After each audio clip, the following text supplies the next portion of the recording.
ভাই এসে গেছে? ঠিক আছে, আমি তাড়াতাড়ি এক্ষুনি রেডি হয়ে নিচ্ছি। আরে বৌমা, হ্যাঁ মা, হয়ে গেছে। বাথরুম থেকে এসে তুমি রান্নাঘরে ঢুকে গেলে? এই তো এক্ষুনি রেডি হয়ে নিচ্ছি। ভাই চলে আসছে, আমি জানলা দিয়ে দেখলাম। তুমি তাড়াতাড়ি রেডি হও। না মা, একটু দুপুরে রান্নাটা করে নিচ্ছি। উফ বৌমা, আমি কি রান্নাটা করতে পারতাম না?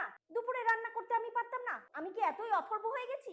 না, সে জানি আপনি পারবেন, তাও করে নিচ্ছি। তাড়াতাড়ি রেডি হয়ে নাও।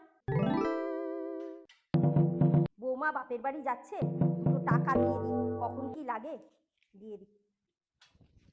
শোনো বৌমা, তুমি এই কটা টাকা রাখো। আচ্ছা দিই। ঠিক আছে, আমি যে টাকাটা দিলাম এর থেকেই খরচ করবে। আরো যদি দরকার হয় তাহলে আমাকে বলো। না তেমন আর কিছু লাগবে না, খুব গরম পড়েছে তো, কটা সুতির চুড়িদার কুর্তি হলে খুব ভালো হতো। ও, গরমে পরার জন্য কটা সুতির কুর্তি চুড়িদার লাগবে? ঠিক আছে, দেখছি। এমো না, এদিকে আয়, শোন তো। হ্যাঁ মা, শোন, তুই বাজার যা, বাজারে গিয়ে তারাপদের দোকান থেকে কটা সুতির চুড়িদার ভালো দেখে কিনে নিয়ে আয়, নিয়ে এসে বৌদিকে দে। ঠিক আছে, কিন্তু বৌদির জিনিস বৌদি আমার সাথে গেলে তো ভালো করতো, পছন্দ করে আনতে পারতো।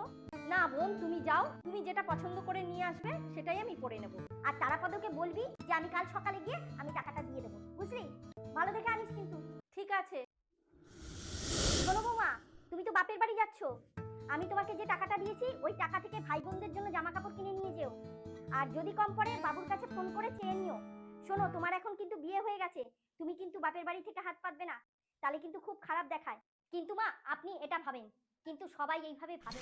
দাঁড়াও বৌমা, চিন্তা করো না, সেই দিন আর আসতে বেশি দেরি নেই। আগে ছেলেরা মেয়ের বাড়ি থেকে পণ নিয়ে মেয়েকে বিয়ে করে আনতো, এমন দিন আসছে যে ছেলেদের উল্টে পণ দিয়ে মেয়েদের বিয়ে করে আনতে হবে।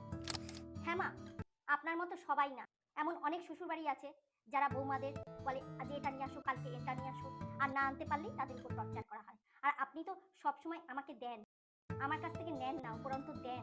তা আপনার মতো কি সবাই বলুন? এমন অনেক বাড়ি আছে যেখানে মেয়েদেরকে শুধুমাত্র দেনা পাওনার জন্য দিনের পর দিন মারধর খেতে হচ্ছে। এদের মানুষ কেন, ভগবানও এদের ক্ষমা করবে না। দুটো কাগজের নোটের লোভে যারা পরের বাড়ির মেয়েকে মারধর করে, এরা কি মানুষ? আরে বউকে রাখতে না ইচ্ছা করলে বাপের বাড়ি পাঠিয়ে দে, ওরা ওদের পছন্দ মতো জীবন সাথী খুঁজে নিয়ে সুখে শান্তিতে সংসার করুক। তোদের জিনিসের দরকার, তোরা নিজেই ইনকাম করে জিনিস তৈরি করে নে। যে লোকটা তার বাড়ির মূল্যবান জিনিসটাকে আমার বাড়ি পাঠিয়ে দিল, এর থেকে মূল্যবান আর কি হতে পারে বলো দেখি বৌমা? আরে ওই যে তোমার ভাই চলে এসেছে, তাড়াতাড়ি গোছগাছ করে নাও, তাড়াতাড়ি গোছগাছ করে নাও, আর কথা